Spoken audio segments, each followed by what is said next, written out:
Hey guys, assalamualaikum, it's Jenna G. Welcome back to my channel.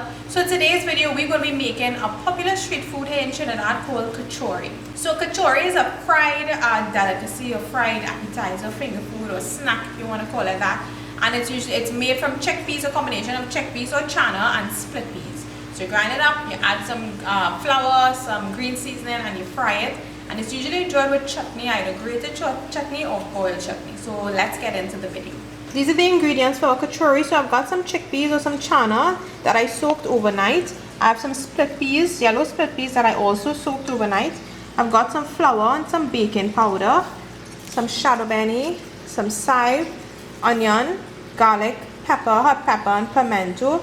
I'm going to be using some saffron powder in this and some salt as well. So what you're going to have to do is put these into a food processor or mini chopper. Make sure you have a proper strong one because it can damage your food processor because this is still sort of hard. So you want to get a food processor and put each of these things into it and crush it up, and then we're going to combine all the ingredients.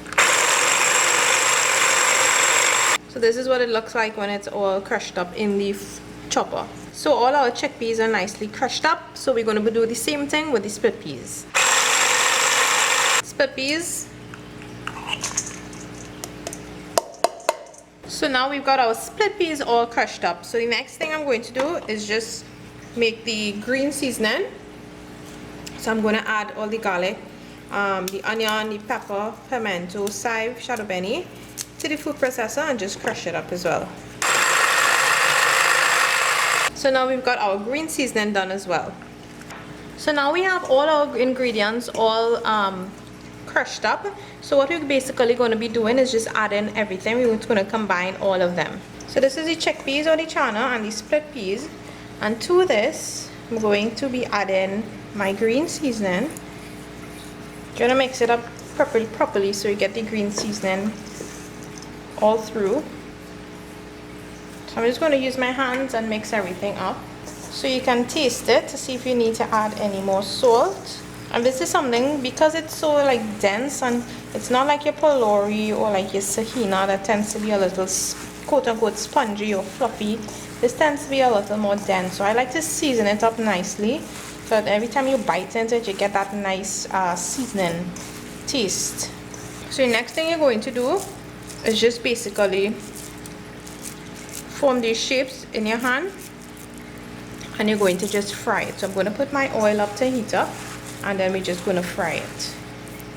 So once your oil is hot, you're going to take some in your hand like this and just form it into the shape and then just put it into the pan with the oil. Now, I tend to have a little phobia, like fear of dropping stuff in oil splashing up, so I'm just going to use something and just add it in.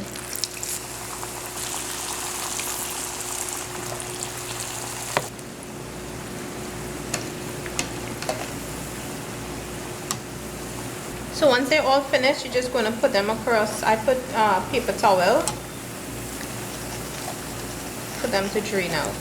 So this is what our finished kachori product looks like. So when I fried the first set, put the first set to fry, I did not like how it was so chunky. Like you can see big pieces of the chickpeas and the split peas still in there. So I actually put back the mixture into my food processor and just pulsed it for a few times so they could get even smaller pieces because I didn't like the big chunkiness and it was actually making it harder to fry properly without breaking up.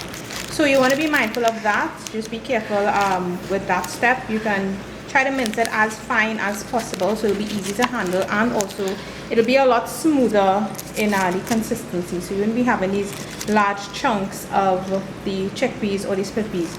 So I think what happened is I added too much of the mixture of too much of the chickpeas or the split peas into the chopper at the same time. So you're going to do small amounts just to make sure that you get everything minced up as fine as possible. So this goes pretty well with some chutney if you guys have chutney. If you don't have chutney, to me it's very much seasoned and it tastes pretty good on its own, but of course it goes a lot better with chutney. So I hope you guys try it out. Let me know what you guys think. Thank you so much for watching as always, and I will see you all in the next video.